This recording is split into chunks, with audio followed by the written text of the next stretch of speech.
Selamat datang di podcast Suara Akademia, podcast punya Fakultas Ilmu Sosial dan Ilmu Politik Universitas Merdeka Madiun. Berada di posisi kelas menengah seringkali dianggap aman. Namun realitanya kelompok ini justru yang paling rentan terhimpit di tengah lonjakan inflasi dan tingginya biaya hidup.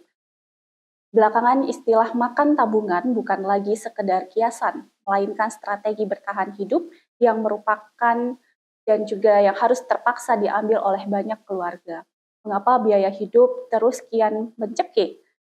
Dan bersama saya, Asrifia, telah hadir dalam diskusi pada pagi hari ini bersama Bapak Samsu Anhari Faujianto, SEMM, selaku dosen dari Fakultas Ekonomi Universitas Merdeka Madiun. Selamat pagi, Pak Samsu. Selamat pagi, Bu Asri. Selamat pagi. Baik, Pak Samsu, ngomong-ngomong nih tentang masalah diskusi kali ini tentang fenomena makan tabungan, mahalnya biaya hidup bagi kelas menengah. Sekarang ada istilah muncul nih, kelas menengah.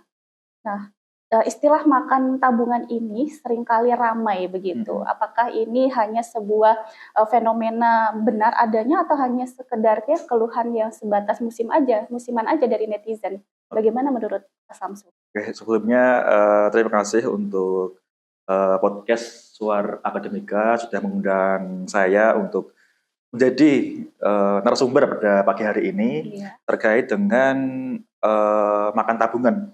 Itu mungkin Bu Astrid sudah lihat beberapa platform di media sosial, kemudian di lingkungan kita sendiri pun itu pun terkait dengan biaya-biaya yang terus meningkat, inflasi meningkat, kemudian rupiah melemah seperti itu.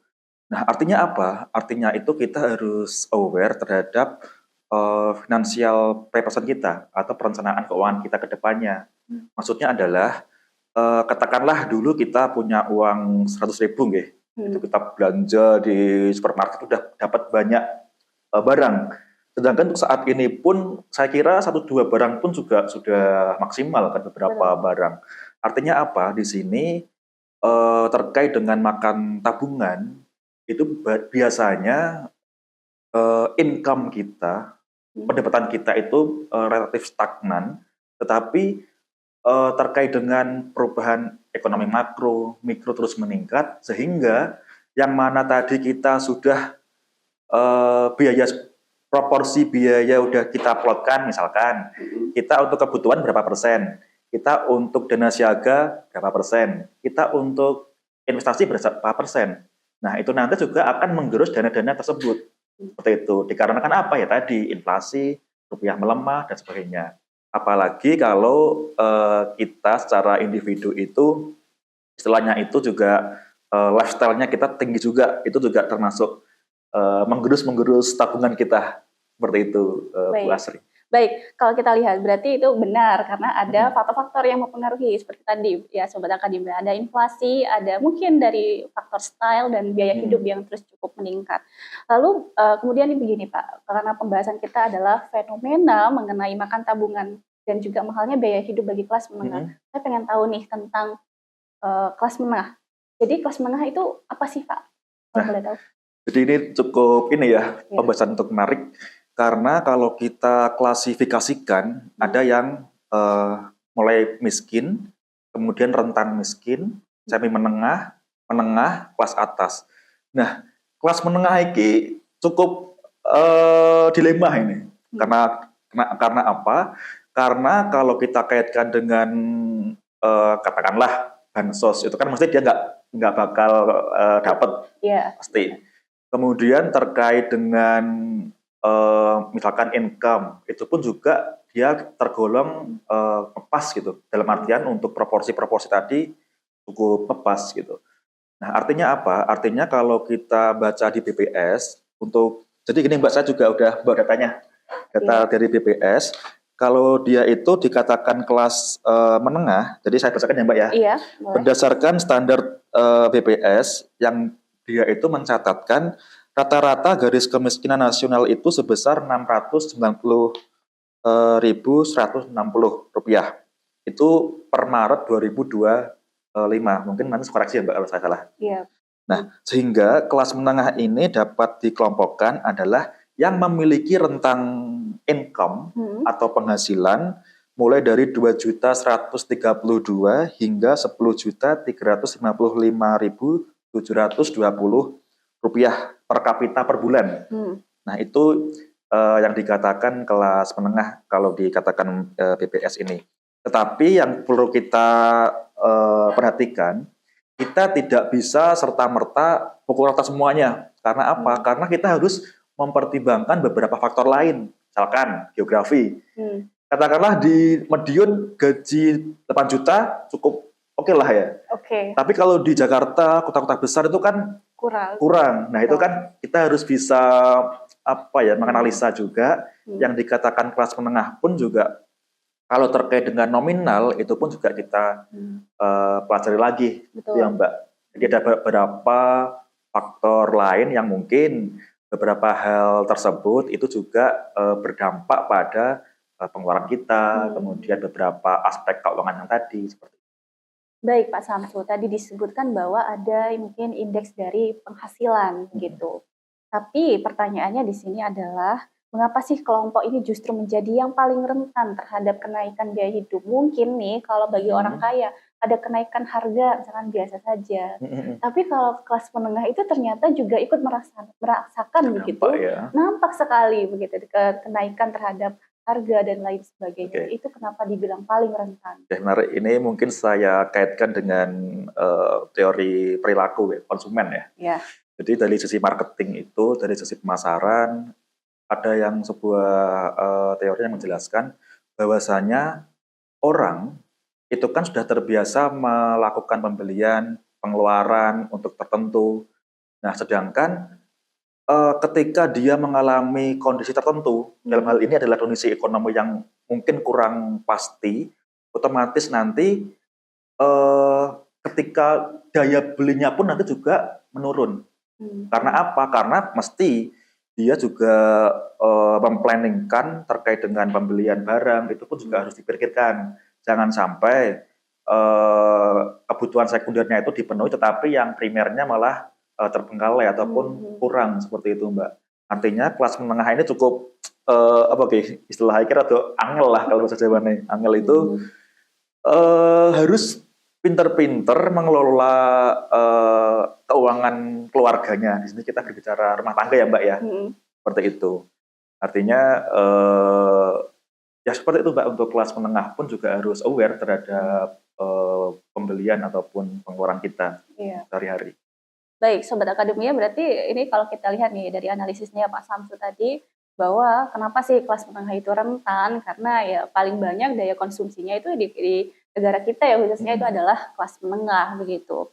Yang paling banyak begitu ya Pak ya, melakukan konsumsi mungkin. Nah, kalau kita tinjau sebenarnya nih Pak, sebenarnya pemicu utama atau drivernya mungkin yang menjadi kelompok kelas menengah itu semakin terhimpit. Apakah ini dipicu oleh terkurasinya tabungan kelas menengah ini? Apakah karena tekanan inflasi atau kebutuhan pokok? Atau mungkin dari struktural lain, misalkan perumahan dan biaya pendidikan? Sehingga dalam hal ini ada fenomena menguras tabungan ya, tabungan dari kelas menengah ini dipakai untuk mungkin biaya pendidikan kah, ataukah biaya perumahan kah, atau biaya apa kira-kira seperti itu? Jadi itu adalah kombinasi yang mantap sekali. Ekonomi sekarang lagi mungkin kurang ya, IHSG juga merah.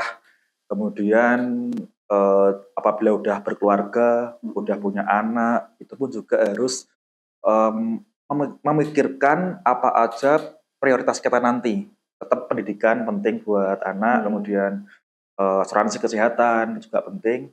Artinya apa? Yang ya benar, saya sepakat yang dijelaskan oleh Mbak Asrifia tadi terkait beberapa faktor-faktor tadi pun juga membuat kelas menengah ini juga terhimpit. Karena apa? Karena dia itu yang tadi inflasi tetap kena, kemudian kebutuhan pokok meningkat, BBM meningkat juga, apalagi kalau dia bepergiannya pakai kendaraan pribadi, gitu kan juga cukup menekankan kosnya dia toh. Selanjutnya yang tadi terkait dengan asuransi kesehatan, dana siaga, dan juga pendidikan anak. Dan mungkin saya juga sudah mulai mencari-cari terkait dengan biaya ini Mbak, pendidikan. Terus sekarang aku juga cukup lebih kita harus lebih giat kerja lagi untuk biaya anak itu. Artinya apa? Artinya kembali lagi kelas menengah ini mungkin yang terdampak itu yang kerasa kelas menengah. Tetapi pada dasarnya itu semua itu terdampak kecuali yang atas ya, kemungkinan seperti itu. Artinya semua itu harus menyiapkan diri terkait dengan keuangan keluarganya, terkait dengan masa depan putra-putrinya, seperti itu. Jadi jangan sampai kita nanti menghabiskan waktu di era sekarang tanpa pikir untuk investasi ke depannya itu juga malah salah kaprah sih menurut saya. Baik. Seperti itu. Jadi bukan hanya pendidikan saja ya Pak, ya, tapi perlu untuk biaya rumah mungkin yang tidak punya warisan begitu kan, Nah, perlu iya, apalagi untuk kalau mencicil begitu. iya benar sekali, apalagi kalau mungkin belum ada rumah ataupun masih sewa, itu kan juga nambah kos juga toh untuk per bulannya itu juga malah semakin terhimpit gitu istilahnya. Oke, baik. Menarik dia.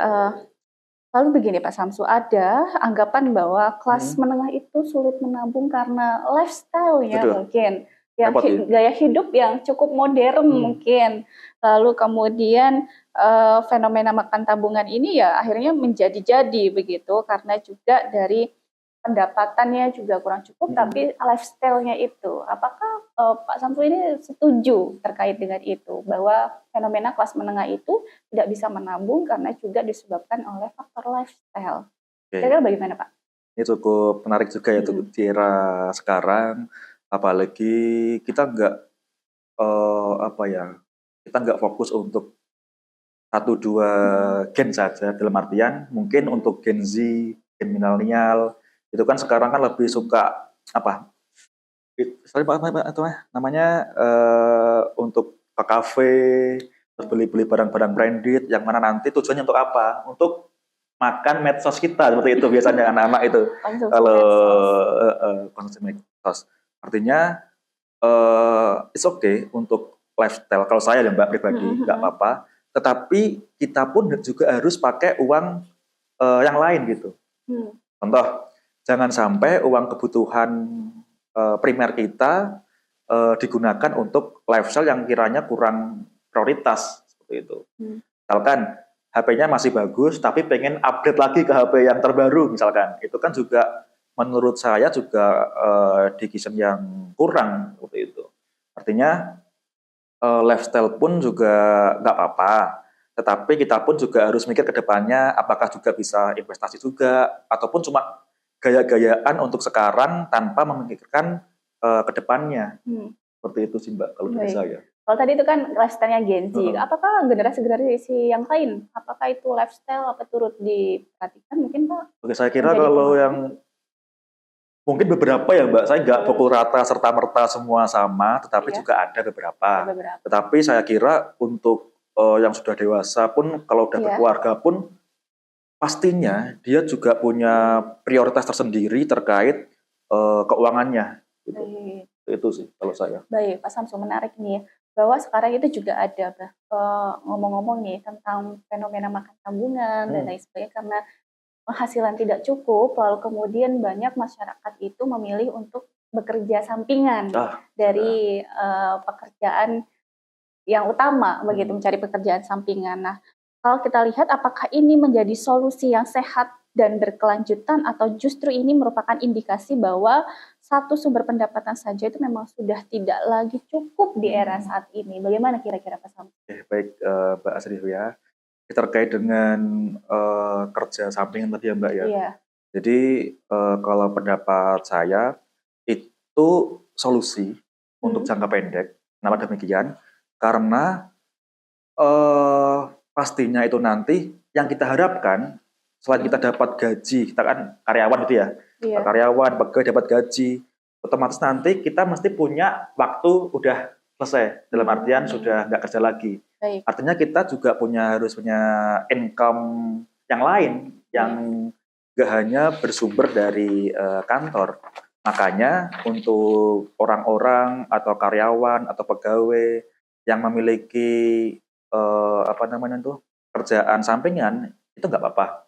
Dalam artian banyak kok sekarang itu kayak afiliator ataupun buka usaha di rumah, itu pun nggak apa-apa asalkan ketika peningkatan income juga jangan diimbangi dengan peningkatan gaya konsumtif tadi. Baik. Jadi harus bisa, oke, income-ku bertambah, tetapi gayaku juga bertambah, itu kurang bijak kalau menurut saya. Jadi kita pun juga harus menyisihkan ke tabungan, apakah investasi, entah itu saham, deposito, ataupun yang lainnya. Yang jelas, meskipun ada kerjaan sampingan ataupun income tambahan, itu digunakan secara lebih bijak. Seperti itu sih Mbak. Baik. Agar fenomena makan tabungan ini tidak terus-menerus begitu ya Pak. Nanti putar di situ aja nanti. Iya. Nggak selesai-selesai. Baik. Kita lanjutkan, kira-kira kalau misalkan nih fenomena makan tabungan ini bagi kelas menengah terus berlanjut, bagaimana dalam hal ini terhadap pertumbuhan ekonomi nasional kita secara umum Pak? Apabila masyarakat kelas menengah ya terus menerus akan makan tabungan dan lain sebagainya, ini bagaimana Pak dampak terhadap pertumbuhan makro ya dibahas ini ya untuk hari ini. Oke. Kalau kita berbicara tentang pertumbuhan nasional, artinya gini,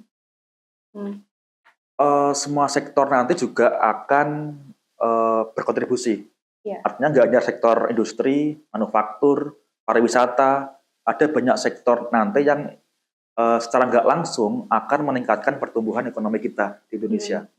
Tetapi di sini, kalau daya beli masyarakat kita melemah, menurun, income menurun, itu nanti juga akan menghambat pergerakan pertumbuhan ekonomi kita. Makanya di sini adalah yang perlu kita tekankan, itu nggak hanya dari kita individu, nggak hanya dari kantor ataupun apapun itu, tapi juga dari peran pemerintah. Bagaimana kebijakannya itu bisa bermanfaat untuk semuanya, daya ekonominya meningkat, kemudian sektor-sektor tertentu juga ikut meningkat, itu juga akan meningkatkan pertumbuhan ekonomi negara kita. Seperti itu sih Mbak. Jadi perlu kebijakan begitu ya, yang kemudian dia bisa menghandle permasalahan ini agar tidak terjadi fenomena makan tabungan, lalu kemudian makan tabungan ini akan berdampak begitu terhadap kondisi ekonomi nasional. Baik, Pak Samsu, secara sosial ekonomi, kira-kira seberapa besar nih resiko fenomena apabila menjadi kelompok menengah ini ada fenomena makan tabungan, lalu kemudian ini akan turun nih menjadi kelas yang paling bawah begitu Pak, atau kelas miskin baru. Ini kira-kira bagaimana Pak? Apakah ini dapat memicu seperti itu? Bagaimana pendapat Pak jadi Samsu? saya tadi juga baca-baca artikel dan informasi ya. Saya juga punya datanya Mbak, sebenarnya terkait dengan yang dulunya itu diklasifikasikan masyarakat menengah, kelas menengah, terus dia turun jadi masyarakat yang rentan. Nah, di sini yang saya bawakan untuk datanya, sebentar. Jadi gini, yang saya ingat tadi, pada tahun 2019 untuk masyarakat klasifikasi masyarakat kelas menengah, itu sekitar 57 juta sekian-sekian. Nah, namun mungkin setelah itu kan kita terdampak COVID ya, semua kena penyebabnya, kena dampaknya. Nah, terakhir tahun 2024 itu masyarakat yang tadi klasifikasi masyarakat menengah itu turun menjadi masyarakat yang rentan. Karena apa Pak? Nah, karena yang pertama, ketika pada masa itu kan kena wabah virus ya, semua sektor terdampak, entah itu pekerja, entah itu pariwisata, manufaktur, daya beli menurun. Nah, artinya apa? Artinya PHK di mana-mana. Banyak orang yang nggak dapat income. Kita buka usaha, itu pun juga daya beli masyarakat melemah juga. Nah, itu juga menyebabkan pada waktu itu masyarakat yang kelas menengah tadi turun menjadi rentan. Dan itu PR-nya adalah bagaimana kita bisa memulai kembali, bisa bangkit kembali agar untuk income kita ataupun land bisnis kita itu juga akan meningkat. Seperti itu sih Mbak. Baik, Jadi banyak juga kok yang kena dampak seperti itu. baik. Menarik nih Pak Samsul. Ada pertanyaan nih mengenai tentang kebijakan fiskal yang mungkin idealnya dikeluarkan itu seperti apa begitu untuk melindungi Mm-mm. dan juga menjaga stabilitas kelas menengah kira-kira. Mm-mm. Itu kira-kira kebijakan fiskal yang seperti apa ya Pak Oke, Samsul? ini kalau menurut saya Mbak ya, Ya, sebagai akademisi, baik. sebagai masyarakat juga, kebijakan fiskal yang perlu dipertimbangkan oleh pemimpin ataupun pemerintah kita. Yang pertama kita pun juga harus peduli ya. Jadi nggak hanya untuk kelas menengah, untuk semua golongan masyarakat Hmm. miskin, masyarakat rentan, semi menengah itu juga harus diperhatikan. Karena apa? Kita harus yang pertama itu terkait dengan kebijakan pendidikan. Oke. Artinya apa? Artinya mungkin untuk beberapa klasifikasi tadi mungkin bisa masuk lebih banyak lagi peluang kita untuk bersekolah, Hmm. berkuliah secara gratis gitu. Hmm. Nah, artinya apa? Artinya pendidikan itu kan cukup mahal sekarang ya, Baik, beberapa ini. betul. Nah, otomatis kebijakannya pun juga mungkin peluncuran beasiswa bagi masyarakat, entah itu untuk sekolah, S1, S2, ataupun S3, seperti itu, Mbak. Hmm. Yang kedua, untuk kesehatan. Jadi kita pun juga harus mikir kesehatan masyarakat kita. Banyak loh, Mbak, Hmm. yang masyarakat itu yang katakanlah sakit tetapi nggak bisa berobat karena Hmm. kondisi tertentu. Hmm. Artinya kita pun juga harus membackup itu dengan beberapa peraturan ataupun kebijakan yang juga jangan sampai masyarakat kita itu nggak bisa berobat dengan layak, Hmm. seperti itu Mbak. Kemudian terkait dengan daya beli juga, jangan sampai, satu ini paling penting, jangan sampai kebutuhan pokok itu mahal. Di situ primer itu jangan sampai apa namanya itu apa-apa mahal itu juga jangan sampai, otomatis kebijakan-kebijakan pemerintah itu yang bisa dinilai untuk mendukung ataupun bisa melaraskan semuanya terkait dengan masyarakat kita, khususnya masyarakat menengah ataupun rentan dan miskin. Baik, Pak Samsu. Terakhir nih Pak Samsu, kiranya apa sih pesan dan saran mungkin yang bisa dibagikan kepada masyarakat kelas menengah agar mereka ini bisa mengelola resiko keuangan dan Mm-mm. bertahan di tengah tekanan biaya hidup Mm. yang cukup tinggi saat ini? Kira-kira bagaimana, Oke, Pak? sekarang kita juga harus melek ya, melek dalam artian melek tentang keuangan, investasi. Terus saya kan ini Mbak, kepala galeri investasi FE nih Mbak. Jadi terkait dengan investasi, seringkali saya ngobrol dengan beberapa pihak, misalkan OJK, Hmm. misalkan Bursa Efek. Artinya apa? Artinya masyarakat kita pun tetap kita ada pengeluaran, ada income, tetapi kita harus lebih bijak lagi, harus lebih apa ya, strategi finansial planner kita pun juga harus dimatangkan kembali. Kita pun juga harus menentukan skala prioritas, jangan sampai beberapa hal primer yang diabaikan, tetapi yang sekunder dimaksimalkan, jangan sampai. Tetap kita pun sudah tahu literasi kita. Hmm. Jadi kita itu harus meningkatkan literasi keuangan maupun literasi investasi untuk masa depan yang lebih baik. Seperti itu. Baik, menarik nih. Jadi Sobat Akademia, pesan dan saran dari Pak Samsir tadi adalah keseimbangan lifestyle mungkin, lalu kemudian juga literasi keuangan dan juga dalam hal ini perlu untuk keseimbangan antara pendapatan dan juga pengeluaran. Baik, Sobat Akademia, fenomena makan tabungan memang sering menjadi alarm kelas bagi kita semua. Kelas menengah mungkin sedang terhimpit, namun memahami realita ekonomi dan saling berbagi strategi finansial adalah langkah awal untuk tetap bertahan. Terima kasih sudah mendengarkan episode fenomena makan tabungan mahalnya biaya hidup bagi kelas menengah. Semoga obrolan ini membuka perspektif baru dan juga memberikan sedikit pencerahan untuk kita semua mengenai navigasi masalah keuangan dalam kondisi situasi di hari ini.